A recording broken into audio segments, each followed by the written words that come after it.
Hey, welcome back to another episode of our door builds. In our previous videos, we took you through our design process, then we took you through our milling process, and this time we got you all the way through glue up. We got the door pre-hung in its jamb with our soss hinges installed, our buster and punch hardware, and our little thumbprint locker.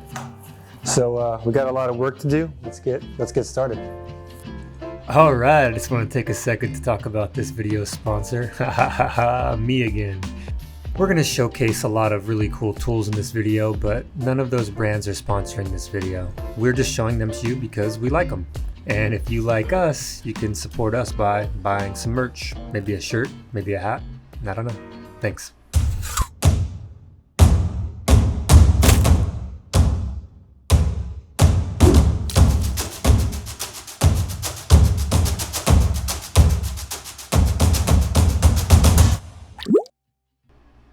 Alright, so if you're not familiar with the construction method that we're using here, it's frame and panel, and also called stile and rails. Stiles are these right here that you see me marking. They're the long vertical pieces. The rails are the horizontal pieces that fit in between them.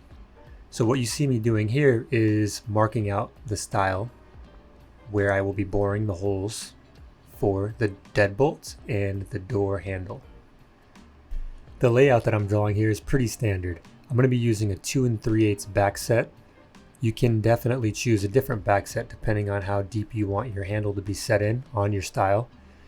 And within my setup here, I have a 2 1/8 inch hole in the face for the handle and the deadbolt lock. And then for the strike plate into the edge of the wood, you'll see a 1 inch hole. I'm going to use my drill press and a Forstner bit to do this. Now, in the past, every time I've done this, I've done it after the door is made and hung in the jamb, and I even go as far as doing it on site. There's little jigs that you can buy from Home Depot or Lowe's or some hardware store that allow you to just slide it onto the edge of the stile, and you can drill your 2 1/8 inch hole into the face and your 1 inch hole into the side, and usually there's no issues there. Although one time I did have the jig slip on me and the holes were misaligned. Ever since then, I've used a drill press for this. You do run a little bit of a risk of putting it in the wrong spot, or not noticing that the floor was lower or higher and you would rather have had the handle higher or lower than you did. But that's just kind of the whole theme of this build. I did things a little bit differently than I ever do them, and it worked out for the most part. You'll see what I mean. The dust collection on this woodpecker drill press table is usually pretty amazing, but obviously we're doing something a little bit taller and it doesn't quite work for this, but it's an amazing table. I'm glad I bought it. So the handle that I'm using is from Buster and Punch. It's pretty awesome. I love the way that it looks. It's not really rated for an exterior door, but this door happens to be so deep under a cover where it's really not going to see any light at all or any sort of water. So I think we're going to be fine using it. And for the deadbolt, I went with a quick set thumbprint one just because I've never seen anything like that, and I always like to try the new stuff that comes out. And it could be cool, or it could be really lame. We're going to find out. So I use a marking knife and a marking gauge to give me a little scribe line, and once that's done, I freehand the router and just remove a tiny bit, getting really close to my line, not quite all the way to the line, and I finish it off with the chisel.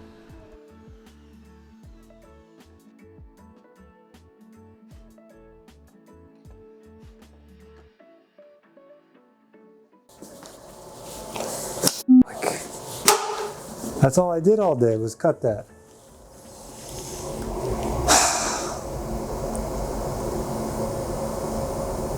Guess what?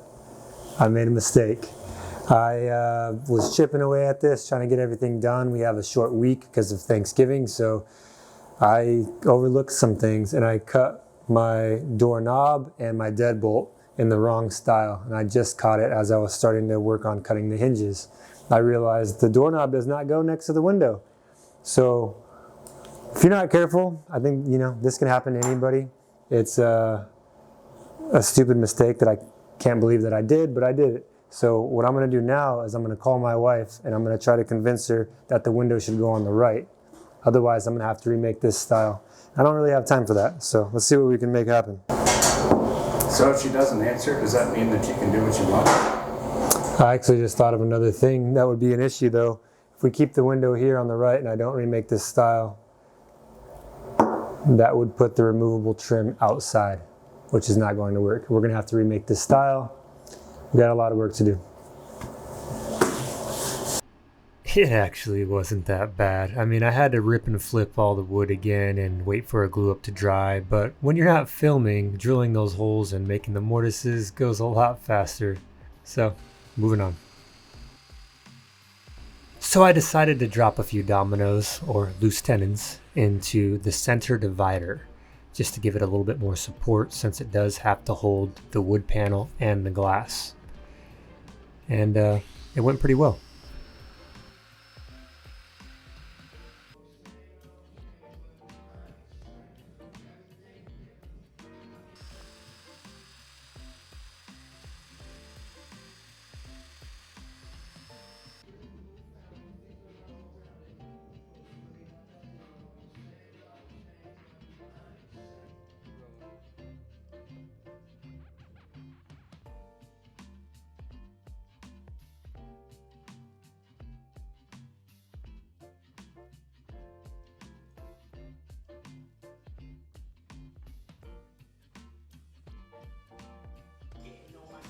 All right, so that center divider was the last piece that I needed, and this thing's ready for glue up.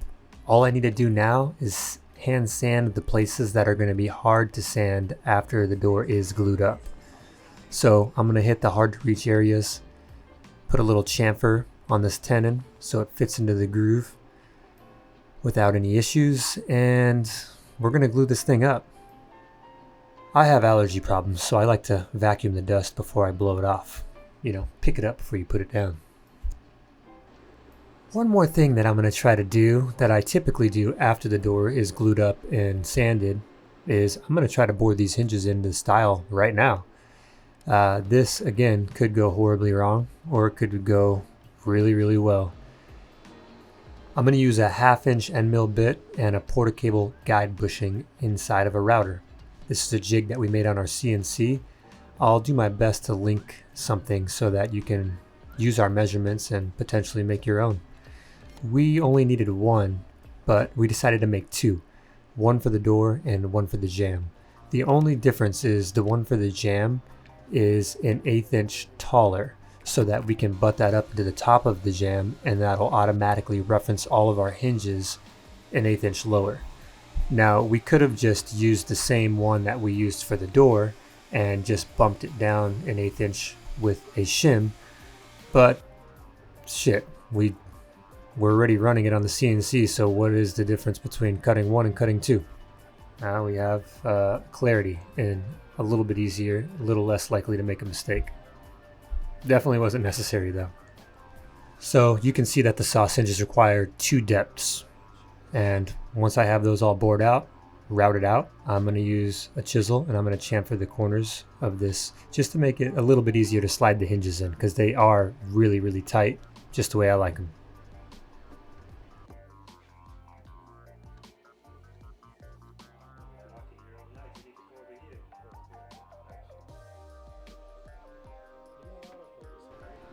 So now I found my tightest fitting drill bit with a brad point, and I'm using a little brass hammer to lightly tap center points so I know exactly where to drill these holes. The last thing I want is an offset hole that I run my screw into and the screw head doesn't fully seat. So this helps avoid that.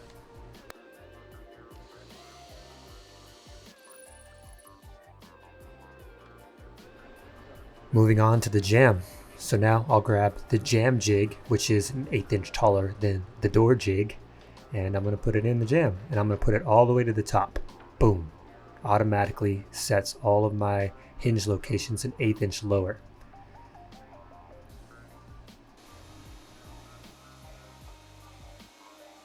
Now these soss hinges are really, really cool, but they require a lot of labor. So be prepared to route for a long time.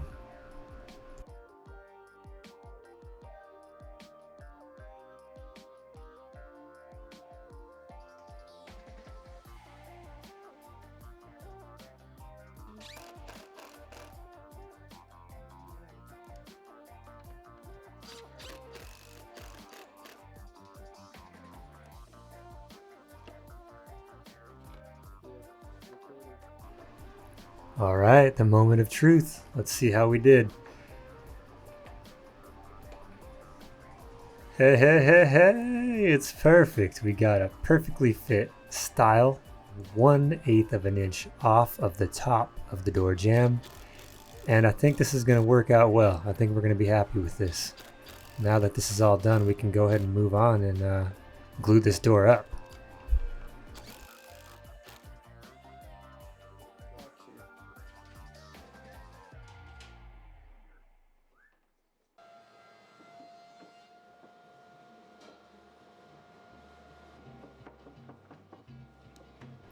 One last dry fit, and then I quickly realized that I forgot to finish the slots in the bottom of the door for the door sweep. We already pre-cut these slots into the rail, but we haven't cut them into the stile yet because we can't do it on the table saw. They're too tall. So we use a slot cutter and we finish off the stiles. We could have used a slot cutter for the entire thing and even done it after glue up, but I don't like using slot cutters very much because of a bad experience that I had. One time I was doing it after glue up using a slot cutter only, and a carbide tooth broke off and it shot and hit me in the stomach. Luckily I was wearing a leather apron and it did not hurt me, but if I wasn't wearing that leather apron, it probably would have been like a bullet. So yeah, moving on.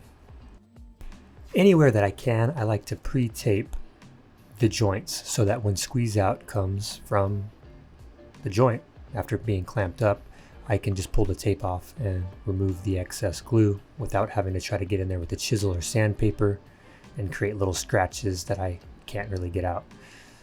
I can't do that everywhere here, but I can do it in some spots.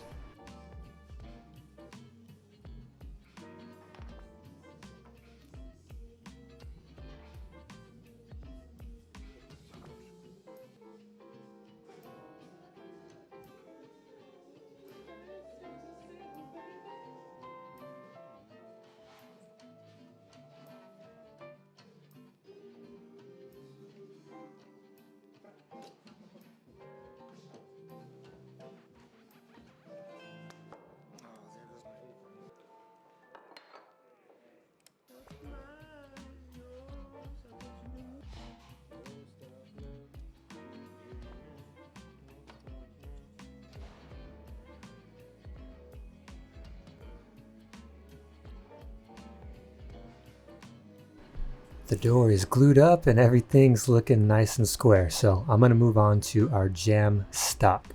I mean, I call it jamb stock, but I don't know if that's the actual correct term for it. But it's essentially the pieces that mount into the jamb and they prevent the door from closing further than it needs to close. Keeps everything flush. And also, it happens to be the place where you cut little curves into the edge of it and you slide in your weather stripping so that when the door closes, it pushes into the weather stripping and it creates a seal, keeping out weather and bugs.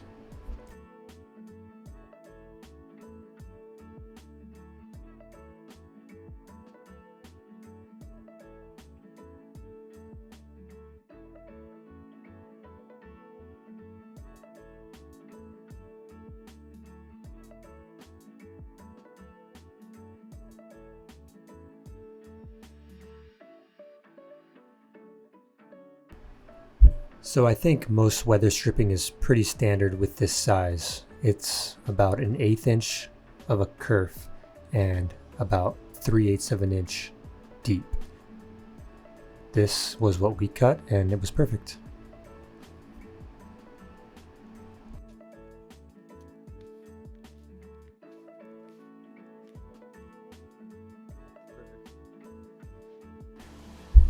Now that the door is out of clamps, I'm going to start sanding it. I'm going to go 80 120, 180.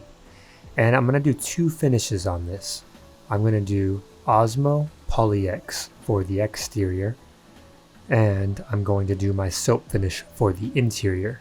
Now the reason that I'm doing that is because my soap finish gives, in my opinion, the most aesthetically pleasing finish that you can put on white ash, because it keeps it white. It's a natural color, and it still gives it a little bit of a sheen, but not too much. And that finish doesn't do well outside. The Osmo isn't exactly rated for exterior use either, but like I said, this door is going to be under a pretty heavy cover, so I think that it's going to be just fine. It certainly will be better than the soap finish outside.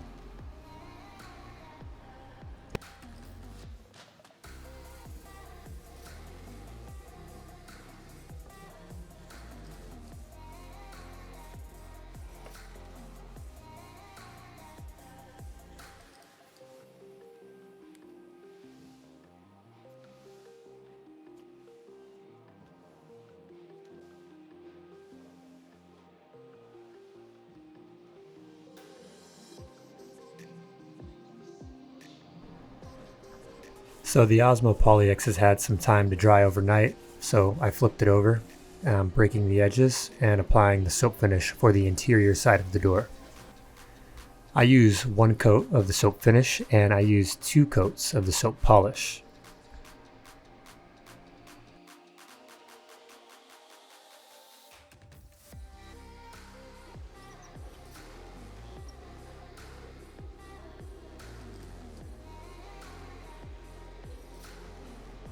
And at last, it's finally time to mount the door into the Jamb. Look at that. As you can see here, this is the interior side of the door. That's why it looks almost like it doesn't have a finish on it. That's our soap. Beautiful, beautiful, beautiful.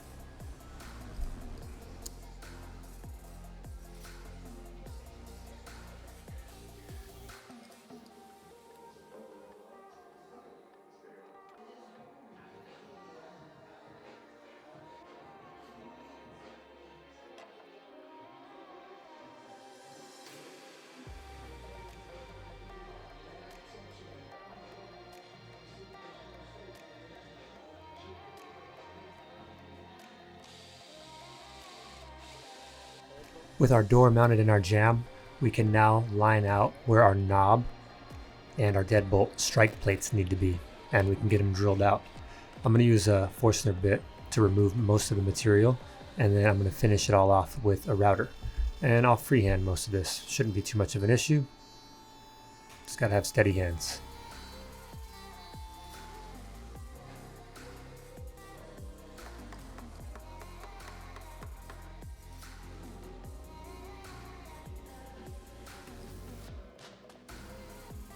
Hey, so that's it for this week's video. Come back next week and we're gonna get this thing completely wrapped up. We're gonna get the door installed.